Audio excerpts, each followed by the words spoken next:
என்பதற்காக தாவீது பாடின லியஸ்கார் எனும் 38வது சங்கீதம். கர்த்தாவே, உம்முடைய கோபத்தில் என்னை கடிந்து கொள்ளாதேயும், உம்முடைய உக்கிரத்தில் என்னை தண்டியாதேயும். உம்முடைய அம்புகள் எனக்குள்ளே தைத்திருக்கிறது, உமது கை என்னை இழுத்துகிறது.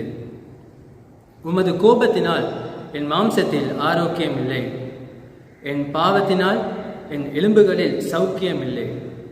என் அக்கிரமங்கள் என் தலைக்கு மேலாக பெருகிற்று, அவைகள் பார சுமையைப் போல என்னால் தாங்கக்கூடாத பாரமாயிற்று.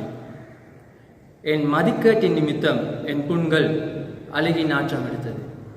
வாலிபர்களால் நடத்தும் இந்த வாலிப ஆராதனையை பார்த்து கொண்டிருக்கும் ஒவ்வொருவரையும் இயேசு கிறிஸ்துவின் நாமத்தினால் வாழ்த்தி வரவேற்கின்றேன். இந்த கொடிய காலகட்டத்திலும் கூட தேவன் எங்கள் மத்தியில், எங்கள் கஷ்டங்களின் மத்தியில், நமது தேவைகளின் மத்தியில், நாம் நாடியிருக்கும் அன்பின் மத்தியிலும் கூட நம்மை கண்மணி போல பாதுகாத்து வழி நடத்தி வருகின்றார். அதற்கு நாம் நன்றி விசுவாசம் உள்ள பிள்ளைகளாக இருக்க வேண்டும். நமது வாழ்நாட்களில் நாம் கழிக்கும் ஒவ்வொரு நிமிடங்களிலும் கூட நாம் தேவனை நினைக்கும் போதெல்லாம் நமது நன்றிகளை தெரியப்படுத்துகின்றோம். கடந்து வந்த மாதங்களில் இந்த கொரோனா என்னும் வைரஸை தவிர மற்ற ஏனைய வைரஸுகள், புதிதாக கண்டுபிடிக்கப்பட்ட வைரஸுகள், புதிதாக கண்டுபிடிக்கப்பட்ட நிறைய நோய்கள் இன்னும் வந்து கொண்டே இருக்கிறது.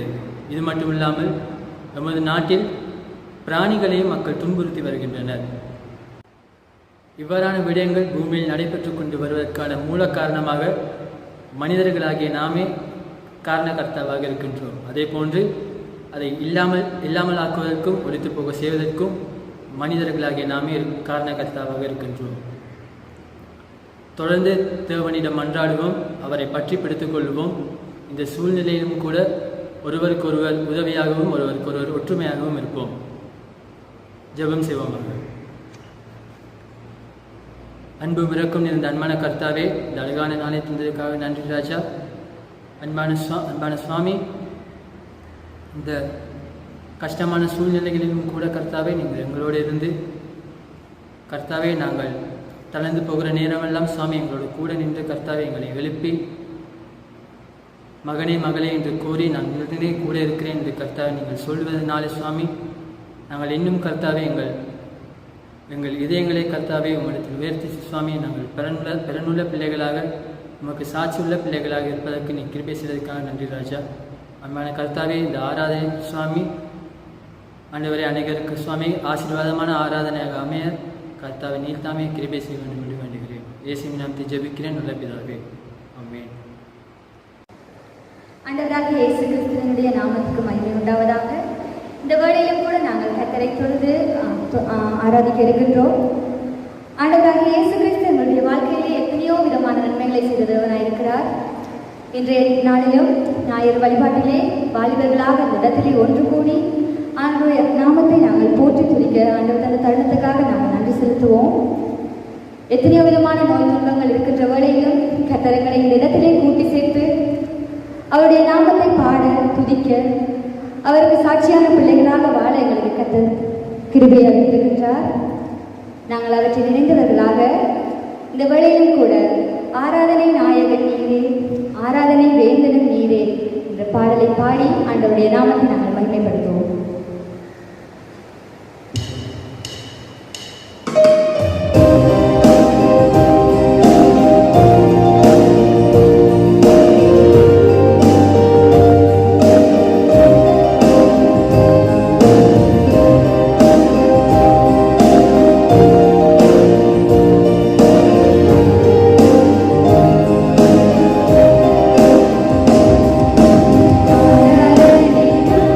Yeah.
இந்த கொரோனா அச்சுறுத்தலான கால பகுதியிலும் ஆண்டவர் எங்களுக்கு சுகத்தை பலத்தை தந்து இந்த இடத்திலே எங்களை நல்லபடியாக நாங்கள் சாட்சியான பிள்ளைகளாக வாழ தேவன் செய்த கிருபைக்காய் நாங்கள் அவரை நன்றியோடு ஸ்தோத்தரிப்போம்.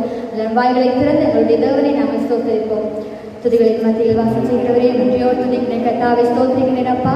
இந்த இடத்திலும் நாங்கள் கர்த்தாவே இந்த இடத்திலே ஒன்று கூடி கர்த்தாவே உண்மை பாடு துதிக்க தந்த தருணத்துக்காய் நன்றியோடு துதிக்கிறேன் கர்த்தாவே.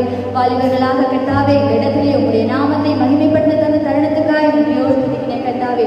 நாங்கள் நிற்பது நிர்மூலமாக இருக்கிறோம் சுத்த கிருபையினாலே கர்த்தாவே அதற்காய் நன்றியோடு துதிக்கிறேன் கர்த்தாவை ஸ்தோத்திரிக்கிறேன் அப்பா. யெகோவா ஈராக யெகோவா ராப்பாவாக நீர் எங்களுடைய வாழ்க்கையிலே இதுவரைக்கான ஒரு நன்மைத்தனமான காரியங்களுக்காய் நன்றியோடு துதிக்கிறேன் கர்த்தாவை ஸ்தோத்திரிக்கிறேன் அப்பா. ஆண்டவரே இயேசுப்பா நிறங்களை கண்ணையுமை காப்பது போல பாதுகாத்து வழிநடத்தி வருகிறேன் கர்த்தாவே. அதற்காக நன்றியோடு துதிக்கிறேன் கர்த்தாவை ஸ்தோத்திரிக்கிறேன் அப்பா. தாயின் கருவிலேயே நிறங்களை மகனாக மகளாக தெரிந்து கொண்ட தேவராய் இருக்கிறேன் கர்த்தாவே. அதற்காக நன்றியோடு துதிக்கிறேன் கர்த்தாவை ஸ்தோத்திரிக்கிறேன் அப்பா. நன்றி ராஜா. துதிக்க பாத்திரராய் இருக்கிறவரே துதிக்கிறேன் கர்த்தாவே. யெகோவா ஈரே உமக்கு ஸ்தோத்திரம் ஆண்டவரே. யெகோவா ராப்பாவே துதிக்கிறோம் கர்த்தாவே. இந்த இடத்திலே நாங்கள் நிற்க கர்த்தாவே எங்களுடைய வாசம் செய்து கொண்டிருக்கிற தேவராய் இருக்கிறதுக்காக நன்றியோடு துதிக்கிறேன் கர்த்தாவை ஸ்தோத்திரிக்கிறேன் அப்பா.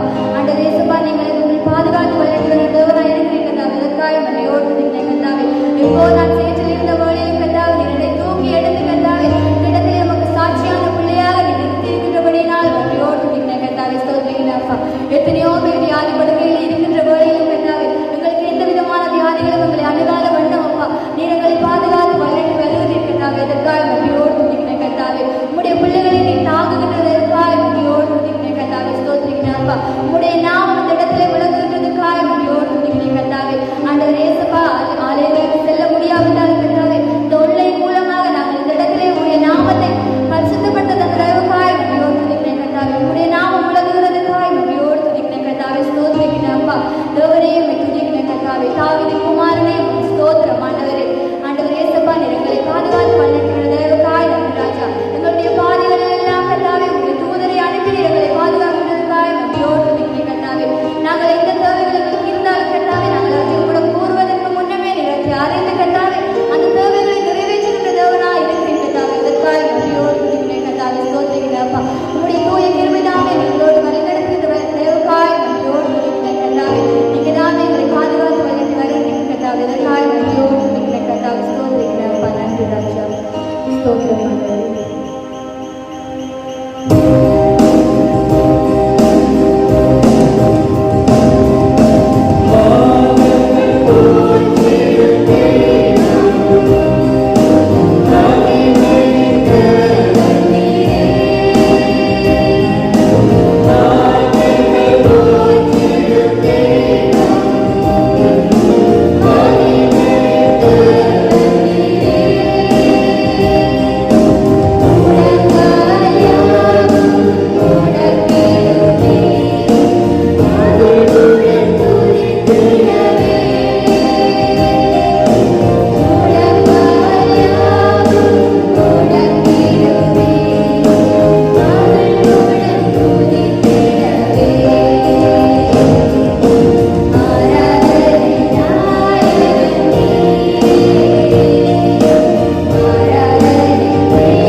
என்பதை உணர்ந்தவர்களாக எமது பாவங்களை அமைதியாக கடவுளிடத்தில் அறிக்கையிடுவோம்.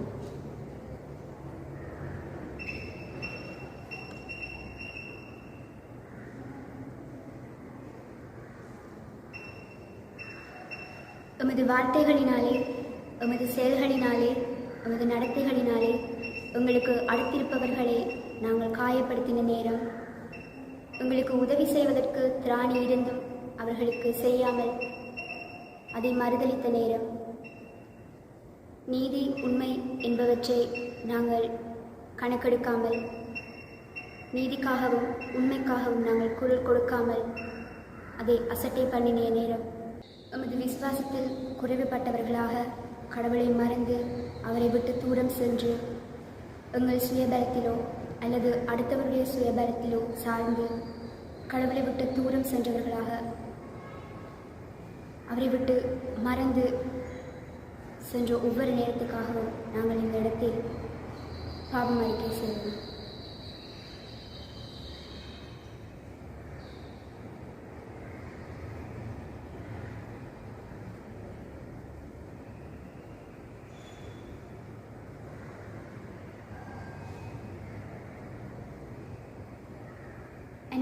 பிதாவே, அப்பா சுவாமி, இந்த தருணத்திலும் எங்களுடைய வாழ்க்கையை நாங்கள் திரும்பி பார்த்து ஆண்டவரே, அந்த வாழ்க்கையில் நாங்கள் செய்த குறைவுகள் குற்றங்களை நினைத்து உம்மிடத்தில் பாவ மன்னிப்பு கேட்க எங்களுக்கு தந்த இந்த நேரத்துக்காக உம்மிடத்தில் நன்றி செலுத்துகிறோம்.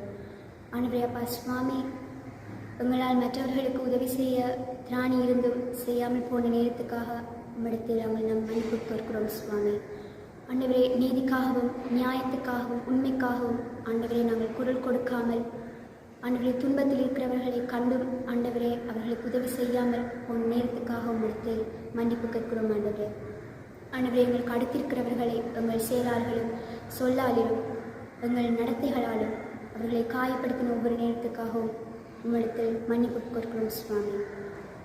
அதே போல நாங்கள் எங்கள் சுய பலத்தை சார்ந்து ஆண்டவரே உண்மையில் வைத்திருந்த நம்பிக்கையை விசுவாசத்தை இழந்தவர்களாக உம்மை விட்டு தூரம் சென்ற ஒவ்வொரு தருணத்துக்காகவும் உம்மை காயப்படுத்தின ஒவ்வொரு தருணத்துக்காகவும் ஆண்டவரே நாங்கள் மனம் கசந்து இந்த வேளையில் உம்மிடத்தில் பாவம் என்று கேட்கிறோம். ஆண்டவரே, தொடர்ந்தும் இந்த பாவங்களை நாங்கள் உங்களுடைய வாழ்க்கையில் செய்யாதவர்களாய் உமது பிள்ளைகளாக தொடர்ந்து வாழவும், எங்களுக்கு அடுத்திருக்கிறவர்களை உமது பாதைக்குள் கொண்டு வரவும், ஒரு ஒளியான வாழ்க்கையை நாங்கள் மற்றவர்களுக்கு கொடுக்கவும் உங்கள் ஒவ்வொருவருடையும் கூட இருந்து எங்களை காத்து வழிநடத்தி ஆசீர்வதிக்கவும் என்று சொல்லிக்கிறோம்.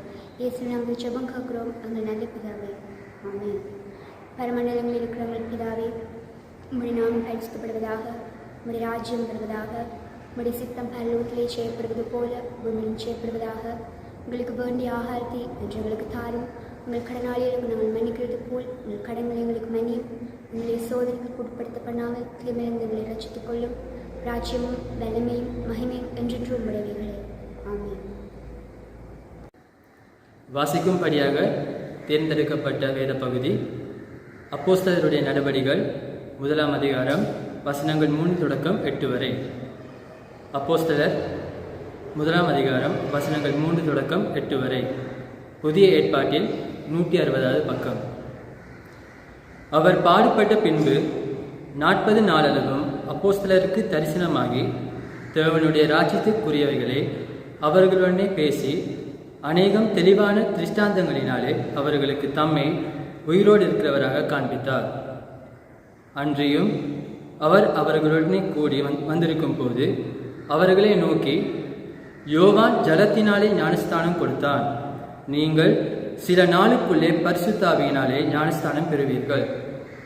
ஆகையால் நீங்கள் எருசலேமை விட்டு போகாமல் என்னிடத்தில் கேள்விப்பட்ட பிதாவின் வாக்குத்தத்தம் நிறைவேற காத்திருங்கள் என்று கட்டளையிட்டார். அப்பொழுது கூடி வந்திருந்தவர்கள் அவரை நோக்கி, ஆண்டவரே, இக்காலத்தில ராஜ்யத்தை இஸ்ரவேலுக்கு திரும்ப கொடுப்பீர் என்று கேட்டார்கள். அதற்கு அவர், பிதாவானவர் தம்முடைய ஆதீனத்திலே வைத்திருக்கிற காலங்களையும் வேலைகளையும் அறிகிறது உங்களுக்கு அடுத்ததல்ல. பரிசுத்தாவி உங்களிடத்தில் வரும்போது நீங்கள் பெலனடைந்து எருசலேமிலும் யூதேயா முழுவதிலும் சமாரியாவிலும் பூமியின் கடைசி பரியந்தமும் எனக்கு சாட்சிகளாய் இருப்பீர்கள் என்றார். ஆமென். மன்றாடி ஜெபத்துக்கூடாய் கடந்து செல்வோம். எங்களை அளவுக்கு அதிகமாய் நேசிக்கிற அன்பு தகப்பனே ஐயா, ஆண்டவரே, இந்த காலை பொழுதிலே உம்மை நோக்கி பார்க்கவும், ஆண்டவரே உம்மை நோக்கி பாடவும் துதிக்கவும் நீர் தந்து காய்வு நன்றியோடு துதிக்கிறோம், ஸ்தோத்திரிக்கிறோம். கர்த்தாவே, இந்த மன்றாட்டுக்களை ஆண்டவரே நாங்கள் இந்த இடத்திலே உம்மை நோக்கி கேட்கிற ஒவ்வொரு மன்றாட்டுகளும் கர்த்தாவே நீர் ஆம் என்றும் ஆமேன் என்று பதில் சொல்வீர் என்று நாங்கள் நம்புகிறோம். கர்த்தாவே, ஆண்டவரே விசேஷமாய் இந்த இலங்கை தேசத்துக்காய் ஜெபிக்கிறோம் ஆண்டவரே. அழகாய் கொடுத்த இந்த அழகான இலங்கை தீவிலே கர்த்தாவே ஆண்டவரே கொரோனா வைரஸ் நோயினால் கர்த்தாவே இந்த மக்கள் படுகிற கஷ்டங்களை நீர் அறிவீர் சுவாமி. ஆண்டவரே அந்த வைரஸானது மக்களை எவ்வளவோ பாதிக்கிறது கர்த்தாவே. வீடுகளிலும் வைத்தியசாலைகளிலும் நாள்தோறும் ஆண்டவரை 20-30 என்று மரணங்கள் நடந்து கொண்டே இருக்கிறது கர்த்தாவே. இந்த மரணங்களுக்கு ஒரு முடிவே இல்லையா கர்த்தாவே. ஆண்டவரே வைத்தியர்களுக்கு மேலான பரம வைத்தியர் நீர் சுவாமி. உடைய ஆணி பாய்ந்த கரம் கர்த்தாவே இந்த ஒவ்வொரு நோயாளிகளுக்கு மேலும் படும்படியாய் ஜெபிக்கிறேன் கர்த்தாவே.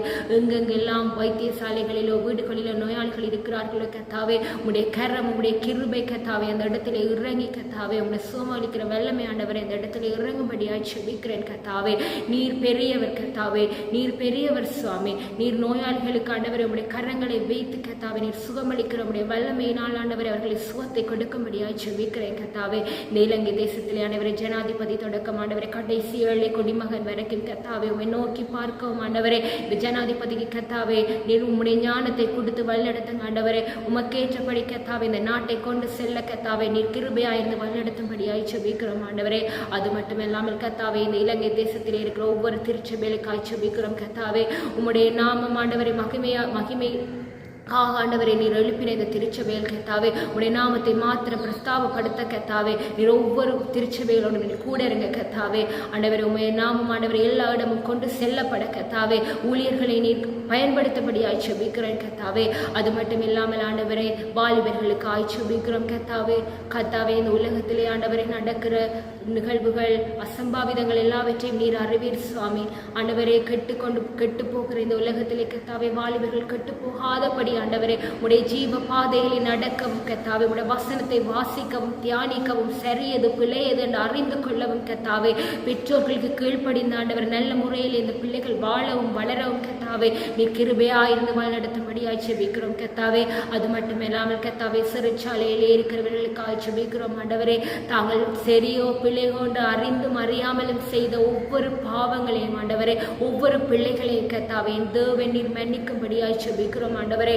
அவர்களுக்கு உரிய நேரங்களிலே விடுதலைகளை கொடுக்கும்படியாய் ஜெபிக்கிறோம் ஆண்டவரே. அந்த சிறைச்சாலைகளே கர்த்தாவே நீர் அவர்களுக்கு சரியது பிள்ளையது என்று உணர்த்தும்படியாய் ஜெபிக்கிறோம் கர்த்தாவே. உடைய வல்லமை ஆண்டவரை இறங்கும்படியாய் ஜெபிக்கிறோம் கர்த்தாவே. நீர் பெரியவர் சுவாமி. ஒவ்வொருவரோடும் நீர் கூட இருந்து வழிநடத்தும்படியாய் ஜெபிக்கிறோம் கர்த்தாவே. இந்த நாட்டு சூழலில் இருக்கிற நிலைமைகளை நீங்க மாற்றுங்க சுவாமி. இந்த கொரோனா வைரஸ் இந்த உலகத்துக்கு வேணாம் ஆண்டவரே. இனிமேல் இந்த கொரோனா வைரஸ் பரவாது படிக்க ஆண்டவரே தேவன் நீர் தடுத்து நிறுத்தும்படியாய் ஜெபிக்கிறோம் ஆண்டவரே. பெரியவர் ஆண்டவரே நீர் பெரிய காரியங்களை ஆண்டவரை செய்ய போற கிருபைக்காக நன்றி ஆண்டவரே. இந்த நாட்டுக்காக ஆண்டவரை திறப்பிலே நின்று ஜெபிக்கத்தக்கதாக ஆண்டவரை ஒவ்வொருவர் மனதிலும் நீர் பேசும்படியாய் ஜெபிக்கிறோம் கர்த்தாவே. இனிமேல் ஆண்டவரை இந்த வைரஸ் பாதிக்கப்பட்ட மரணங்கள் ஏற்படாதபடி ஆண்டவரை நீர் கூட இருந்து வழிநடத்துங்க கர்த்தாவே. வைத்தியர்களுக்கு மேலான வைத்தியர் நீர் சுவாமி. வைத்தியர்களுக்கும் தாதிமார்களுக்கு நல்ல ஞானத்தை கொடுங்க கர்த்தாவே. எங்களை மக்களுக்காக கர்த்தாவே நீர் ஏற்படுத்திய உம்முடைய பிள்ளைகள் கர்த்தாவே அவர்களுக்கு அந்த நோய் வந்துவிடாத படிக்க கர்த்தாவே நல்ல பாதுகாப்பை கொடுத்து வழிநடத்துங்க கர்த்தாவே. எல்லா வல்லமையும் கர்த்தாவே அந்த வைத்தியர்கள் கொடுங்க கர்த்தாவே. அவர்களுக்கு நல்ல ஞானத்தை கொடுத்து நோயாளிகளை நல்ல முறையிலே பராமரிக்க கர்த்தாவே நீர் கிருபையை கொடுத்து வழிநடத்துங்க ஆண்டவரே. யார் யாருக்கெல்லாம் எங்கள் ஜெபங்கள் தேவைப்படுகிறதோ கர்த்தாவே அந்த இடங்களுக்கே கர்த்தாவே எங்கள் ஜெபங்கள் கடந்து போகத்தக்கதாக நீர் கிருபையா இருந்து வழிநடத்துங்க கர்த்தாவே.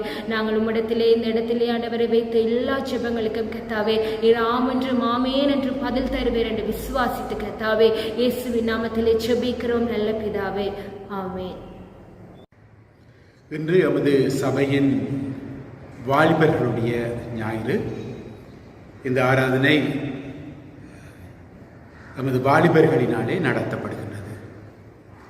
அவர்கள் என்னிடத்தில் வந்து ஐயா இந்த முறை ஒரு அருளுரையின் ஊடாக எங்களுக்கு அறிவுரையை வழங்க வேண்டும், தூய ஆவியின் வல்லமை என்ற தலைப்பிலே நீங்கள் எங்களுக்கு ஒரு செய்தியை தாருங்கள் என்று கேட்டார்கள். தூயாவினுடைய வல்லமை, தூயாவியை பிறகு சிந்திப்போம். இந்த வல்லமை என்பது எல்லாருக்கும் விருப்பமான காரியம். சிறு பிள்ளைகள் ஒரு ஸ்பைடர்மேனை போல நான் வல்லவராக வர வேண்டும் என்று நினைப்பார்கள். வாலிப பிள்ளைகள் வேறு வேறு காரியங்களிலே வல்லவர்களாக இருக்க வேண்டும் என்று நினைப்பார்கள். அரசியல்வாதிகள் அவர்கள் வல்லவர்களாக இருக்க வேண்டும் என்று நினைப்பார்கள்.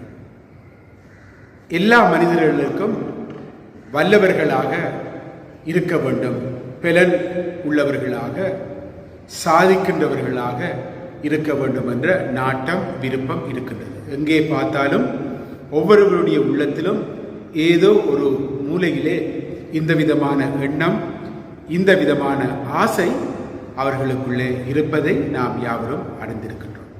ஆகவே அதற்காக மக்கள் சண்டை செய்கின்றார்கள், ஒருவரை ஒருவர் காட்டிக் கொடுக்கின்றார்கள், ஒருவரோடு ஒருவர் பிணக்குகளுக்குள்ளே வருகின்றார்கள். ஆகவே இதை எல்லாமே எங்களுடைய வல்லமையை காட்டுவதற்கு, எங்களுடைய பவரை காட்டுவதற்காக நிறைய மனிதன் இந்த சமூகத்திலே போராடி கொண்டு அதற்காக அவன் முயற்சி செய்து கொண்டிருக்கின்றான்.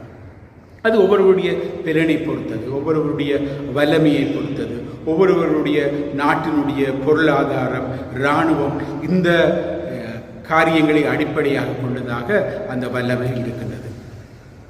ஆனால் எமது வாலிப பிள்ளைகளுடைய தினத்திலே எங்களுக்கு சொன்ன காரியம் இந்த பரிசுத்த ஆவியின் வல்லமை.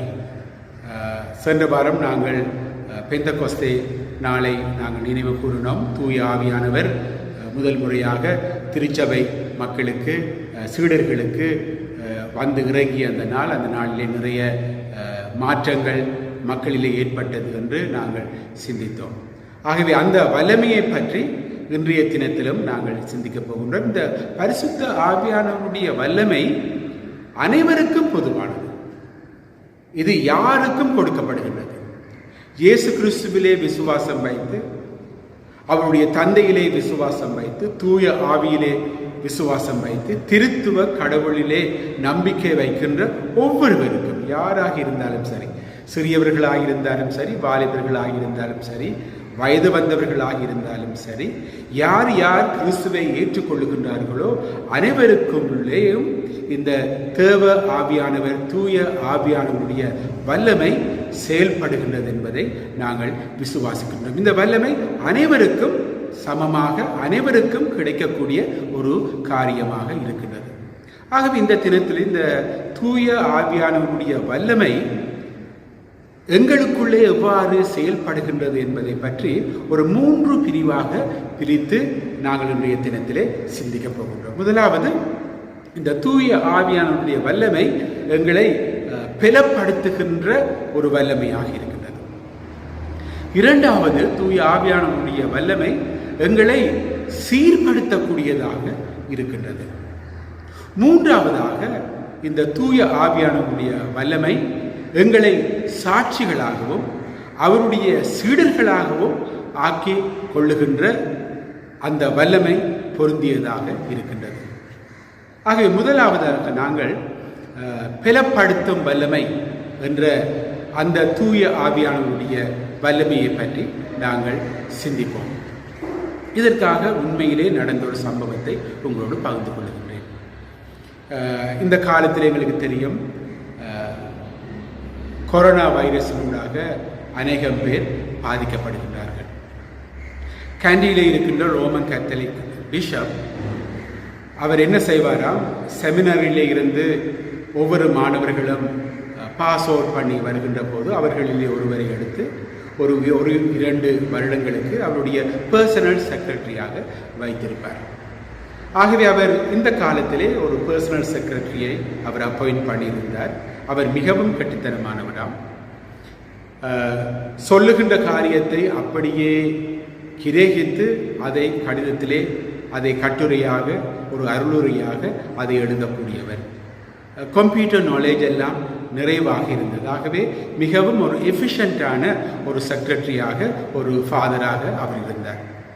அவர் ஒரு முறை மோட்டர் சைக்கிளிலே பயணம் செய்கின்ற போது அந்த மோட்டர் சைக்கிள் விபத்துக்குள்ளாகி அவருடைய முள்ளம் தண்டிலே பழுது ஏற்பட்டுவிட்டது. ஆகவே அவர் ஆஸ்பத்திரியிலே அனுமதிக்கப்பட்டிருந்தார். அந்த இடத்திலே அவரால் அசைய முடியாது, ஹாஸ்பிட்டலே அவர் இருந்தார். அந்த நேரத்திலே அவருக்கு கொரோனா பாசிட்டிவ் என்ற ஒரு ரிசல்ட்ஸ் வந்துவிட்டது. ஆகவே கொரோனா பாசிட்டிவ் என்ற ரிசல்ட்ஸ் வந்தால் அவரை ஆஸ்பத்திரியிலே, ஹாஸ்பிட்டலிலே, வைத்தியசாலையிலே வைத்திருக்க முடியாது. அவரை இன்னும் ஒரு குவாரண்டைன் சென்டருக்கு அனுப்ப வேண்டும். ஆகவே அவரை தூக்குவதற்கு ஆட்கள் இல்லை, அவரை பராமரிப்பதற்கு ஆட்கள் இல்லை. ஆகவே இந்த பிஷப்புக்கு பெரிய ஒரு போராட்டமாக இருந்தது. யார் இதை செய்வார், யாரை அனுப்பலாம் என்ற ஒரு போராட்டம் இருந்தது.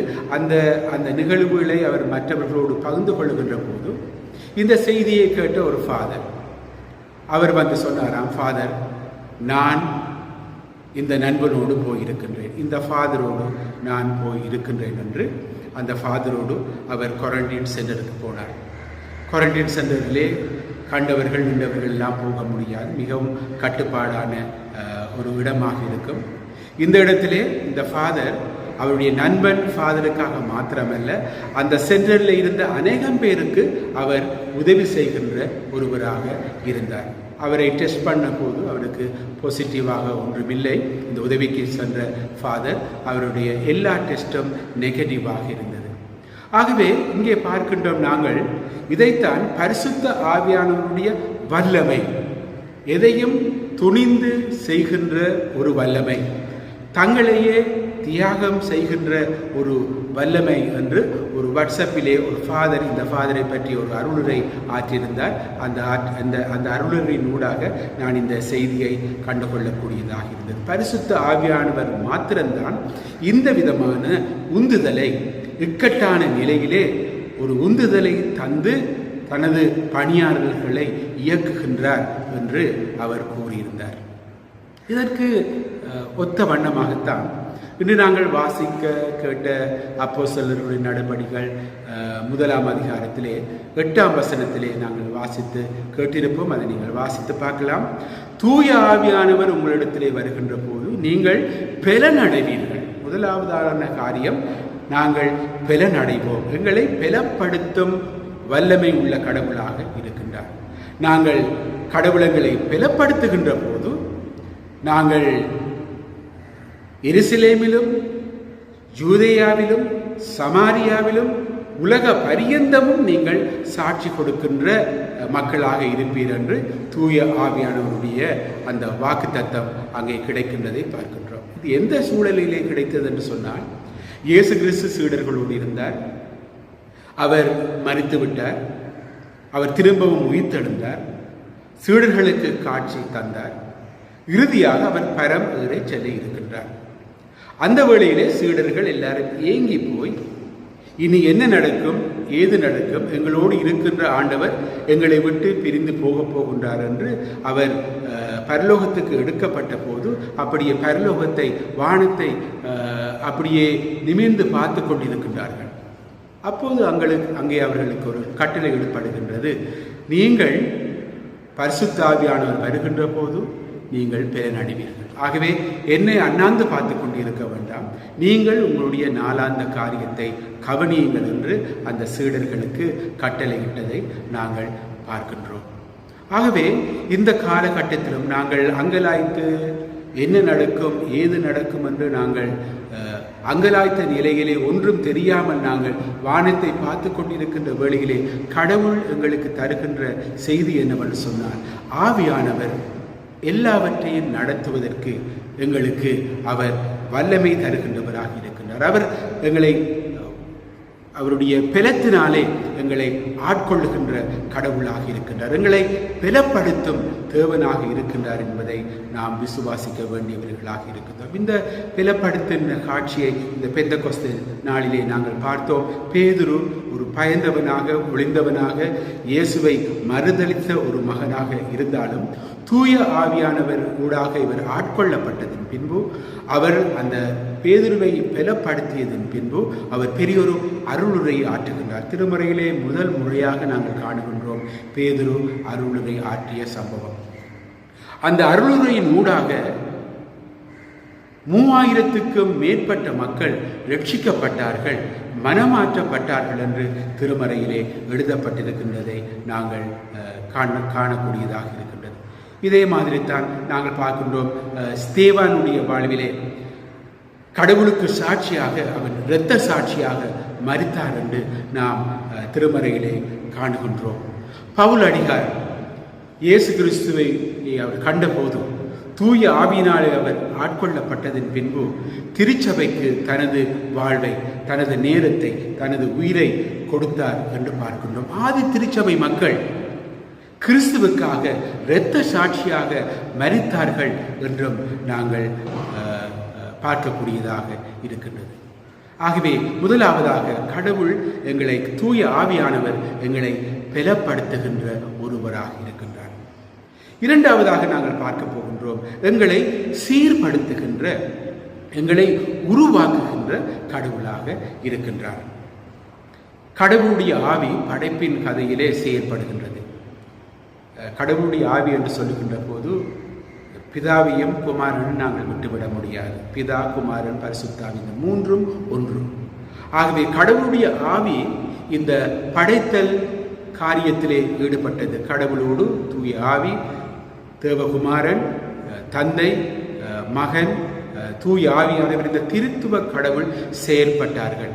அந்த இடத்திலே கடவுளுடைய ஆவியானவர் ஒழுங்கின்மையிலே இருந்து ஒழுங்கை கொண்டு வந்தார். அங்கே ஒரு சீர்படுத்தலை, ஒரு உருவாக்கலை அவர் உருவாக்கினார், அவர் செயல்படுத்தினார் என்று நாங்கள் பார்க்கின்றோம். மனிதர்களாகிய எங்களுக்குள்ளேயும் அவர் கடவுளுடைய சுவாசத்தை எங்களுக்குள் வைத்து, தூய ஆவியை, தூய சுவாசத்தை எங்களுக்குள்ளே வைத்து எங்களை உருவாக்கினார். நாங்கள் களிமண்களாக உருவமற்று பிரயோசனமற்று ஒழுங்கில்லாமல் இருந்த எங்களை ஆண்டவர் ஒழுங்குபடுத்தி எங்களை உருவாக்கி அவர் எங்களுக்குள்ளே சுவாசத்தை தந்து எங்களை மனிதனாக்கினார் என்று பார்க்கின்றோம். ஆகவே கடவுள் இந்த உலகத்தை சீர்படுத்தி உருவாக்கிய ஒருவராகவும் இருக்கின்றார். எங்களை சீர்படுத்தி எங்களையும் உருவாக்கிய ஒரு கடவுளாக இருக்கின்றார். கோயவனே கோயவனே படைப்பின் காரணனே, களிமண்ணான என்னையுமே கண்ணோக்கி பார்த்திடுமே, பெருமையான பாத்திரம் நான் வெறுத்து தள்ளாமலே, நிரம்பி வழியும் பாத்திரமாய் விளங்க செய்திடுமே. கடவுளிடத்திலே எங்களை ஒப்புக் கொடுத்து எங்களை உருவாக்குமே என்று அவரது கருத்திலே ஒப்புக் கொடுத்து, நாங்கள் வெறுமையான பாத்திரங்களாக அல்ல, எங்களை நீர் நிரப்பும் ஆண்டவரே, எங்களுடைய பாத்திரங்கள் நிரம்பி வழியற்றும் என்று அவரிடத்திலே நாங்கள் கொடுக்கின்ற போது, எங்களை கொடுக்கின்ற போது கடவுள் எங்களை சீர்படுத்துகின்றார், அவர் எங்களை உருவாக்குகின்றார். கடவுள் எங்கள் ஒவ்வொருவரையும் உருவாக்கினார். அவருடைய கைகளிலே களிமண்களாக எங்களை நாங்கள் ஒப்புக் கொடுக்க வேண்டும். வாலிபர்களே, கடவுள் சீர் செய்ய அவரிடத்தில் நீங்கள் ஒவ்வொருவரும் உங்களை ஒப்புக் கொடுக்க வேண்டும். அவர் உருவாக்குவார், உருவாக்கும் தேவனாக இருக்கின்றார். உருவாக்குமே என்னை, உருவாக்குமே, உருவாக்குமே என்னை, உருவாக்குமே. குயவனே உம் கையில் களிமண்ணா உடைத்து உருவாக்கும், என் சித்தமல்ல உம் சித்தம் நாதா தருகிறேன் உம் கையில், என் சித்தமல்ல உம் சித்தம் நாதா தருகிறேன் உம் கையில். இவ்வாறு எங்களை படைக்கின்ற கடவுளிடத்திலே, எங்களை உருவாக்குகின்ற கடவுளிடத்திலே ஒப்புக் கொடுக்க வேண்டும். கலாத்தியர் நிருபம் 5ஆம் அதிகாரம் 16ஆம் வசனம் இவ்வாறு கூறுகின்றது: ஆவிக்கேற்றபடி நடந்து கொள்ளுங்கள், அப்பொழுது மாம்ச இச்சையை நிறைவேற்றாது இருப்பீர்கள். கடவுளிடத்திலே ஒப்பு கொடுக்கின்ற போது இந்த உலகத்திலே இருக்கின்ற அநேக மாம்ச இச்சைகளிலே இருந்து நாங்கள் சீர்படுத்தப்படுவோம், நாங்கள் புதிதாக உருவாக்கப்படுவோம். சீர்படுத்தும் ஆவியானவர், எங்களை உருவாக்கும் ஆவியானவர், அவர் எங்களை ஏற்றுக்கொள்ள, எங்களை ஆசிர்வதிக்க, எங்களை புடமிட அவர் ஆயத்தம் உள்ளவர்களாக இருக்கின்றார். ஆகவே எங்களுடைய வாழ்விலே தூய ஆவியானுடைய வல்லமை எங்களை எப்படி உருவாக்கும், சீர்படுத்தும் என்று சொன்னால் எங்களுக்குள்ளே ஒரு செல்ஃப் டிசிப்ளினை உருவாக்கும். இன்று எமது மனித வாழ்விலே வாலிபருடைய வாழ்வாக இருந்தாலும் சரி, சிறுவர்களாக இருந்தாலும் சரி, வயது வந்தவர்களாக இருந்தாலும் சரி, செல்ஃப் டிசிப்ளின் எங்களுக்குள்ளே இல்லை. அது அருகி கொண்டு போகின்றது, அது இல்லாமல் போய்கொண்டு இருக்கின்றது. ஆகவே இந்த ஆவியானவர் அவர் வல்லமை உள்ளவராக, எங்களை சீர்படுத்தும் உருவாக்குகின்றவராக, எங்களை அவர் வல்லமையினாலே ஒரு செல்ஃப் டிசிப்ளினுக்குள் எங்களை அழைத்து செல்வதற்கு அவர் வல்லவராக இருக்கின்றார். நல்ல தீர்மானங்களை எமது வாழ்விலே எடுப்பதற்கு, எங்களுடைய வாழ்வை உருவாக்குவதற்கு, எங்களுடைய வாழ்வில் நல்ல தீர்மானங்களுக்கூடாக எங்களை சீர்படுத்துவதற்கு தூய ஆவியானுடைய வல்லமை எங்களுக்கு தேவையாக இருக்கின்றது. அந்த காரியத்தை அவருடைய வல்லமையினாலே எங்களுக்கு செய்வதற்கு அவர் தகுதியுடையவராக வல்லமை உடையவராக இருக்கின்றார். தூய ஆவியானவர் எங்களுடைய வாழ்விலே நிறைய மாற்றங்களை உருவாக்குவார். எது சரி, எது தவறு என நாம் தீர்மானிக்கக்கூடிய வல்லமை கூட எமது வாழ்விலே தூய ஆவியானவருடைய வல்லமையினாலே ஏற்படுகின்றது என்பதை நாங்கள் நினைத்து கொள்ள வேண்டியவர்களாக இருக்கின்றோம். ஆகவே ஒரே காரியம், இந்த களிமண்ணாக எங்களை ஆண்டவரை உமது சித்தத்தின்படி நீர் எங்களை நடாத்தும், ஆண்டவரே நீர் என்னை உருவாக்கும் என்று அவரிடத்திலே கொடுக்கின்ற போது எங்களுடைய வாழ்வை டிசிப்ளின் வாழ்வாக, நல்ல தீர்மானங்களை எடுக்கின்ற ஒரு வாழ்வாக, ஒரு மாற்றத்துக்குள் கொண்டு வருகின்ற வாழ்வாக, சரி எது பிழை எது என்று நாங்கள் கண்டுபிடித்து வாழுகின்ற ஒரு வாழ்வாக அவர் எமது வாழ்வை மாற்றியமைப்பார். கிறிஸ்துவுக்குட்பட்டவர்களாயிருந்து மாம்சத்தின்படி நடவாமல் ஆவியின்படி நடக்கிறவர்களுக்கு ஆக்கினை தீர்ப்பு இல்லை. ரோமர் 8:1 இப்படியாக கூறுகின்றது. கிறிஸ்துவுக்குட்பட்டவர்களாயிருந்து மாம்சத்தின்படி நடவாமல் ஆவியின்படி நடக்கின்றவர்களுக்கு ஆக்கினை தீர்ப்பு இல்லை. நாம் சீர்படுத்தப்பட வேண்டும், நாம் உருவாக்கப்பட வேண்டும். இதற்காகத்தான் தூய ஆவியானுடைய வல்லமை எங்களுக்கு கிடைக்க வேண்டும். அந்த வல்லமை எங்களுக்கு இருக்கின்றது. ஆனால் எங்களை முழுக்க அவரது கரத்திலே ஒப்பு கொடுக்க நாம் கடமைப்பட்டவர்களாக இருக்கின்றோம். மூன்றாவதாக நாங்கள் பார்க்க போகின்றோம், எங்களை சாட்சிகளாக ஆக்கும், சீடர்களாக ஆக்கும் வல்லமை நமது தூய ஆவியானவருக்கு இருக்கின்றது. தூய ஆவியானவர் வரும்போது அந்த 1 அதிகாரம் 8 நாங்கள் பார்த்தோம். தூய ஆவியானவர் வரும்போது நாங்கள் பலனடைவோம். பலனடைந்து நாங்கள் சாட்சி பகிர்கின்றவர்களாக இருப்போம்.